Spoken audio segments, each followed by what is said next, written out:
Deep fake pornography uses technology to make explicit photographs appear to be of someone they're not.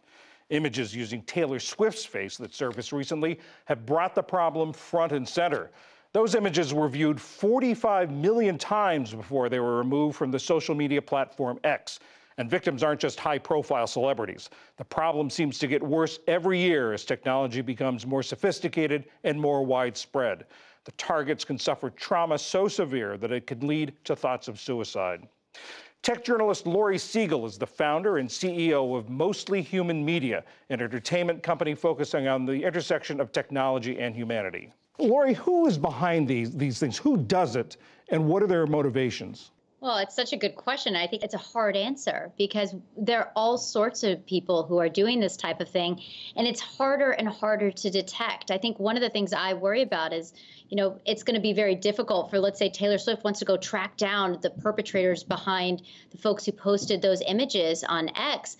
But the problem with this is now we're creating a completely new arena for abuse because you have the democratization of these apps that now enable you with a couple clicks to create an AI-generated pornography of your crush. There's an app that allows you to, in a couple of seconds, just digitally undress someone. And so we're seeing these apps come out that are not only going to make a whole new generation of victims, but also perpetuate a whole new generation of abusers and of young men who might just think this is a game, but it actually has very real harm. It's been a phenomenon for a while, but has AI made it easier?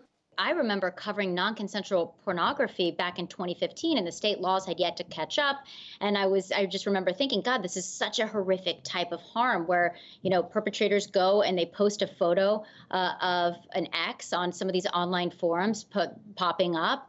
And it was really difficult for women to fight against this because the laws hadn't caught up. Now, I think one of the reasons I am so concerned about this type of technologically advanced harm is now you didn't even have to take the photo, right? You could say this isn't real, but it looks very real. And it's hard to decipher whether it is or not. And most importantly, the harm is real. And you'd say that there are laws against non-consensual pornography, but are there laws against this, against doing it to somebody you don't know? There are a handful of laws at the state level that deal with deepfake pornography. They vary in scope. And I'll give Taylor Swift as an example. She has jurisdiction here in New York, and so she might be able to file criminal or civil charges.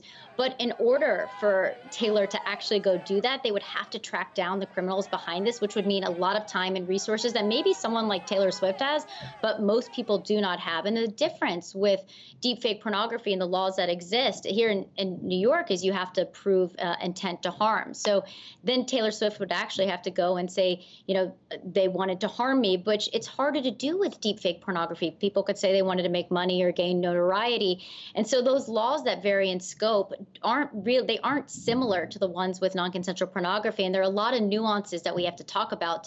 What sort of changes in the laws would you like to see happen? When this happened, I immediately got on the phone with so many of the women and the lawyers who have been at the forefront of non-consensual pornography, and they've been talking about deepfake pornography and the threat for the last couple of years, and that conversation is even more pressing today. Marianne Franks, who helps a lot of these victims, said that there's a bipartisan federal bill, right? This is a federal bill that's been introduced called Preventing Deepfakes for Intimate Images that would actually give recourse in the right way to victims from both a criminal standpoint, a civil standpoint. Laws like that, I think, separately, I also think, tech companies need to be instituting a lot of technology at a quicker rate to be able to fight technology. I almost say it's like AI needs to fight AI. The fact that this has now happened to someone as high profile as Taylor Swift, is that going to drive changes in the law?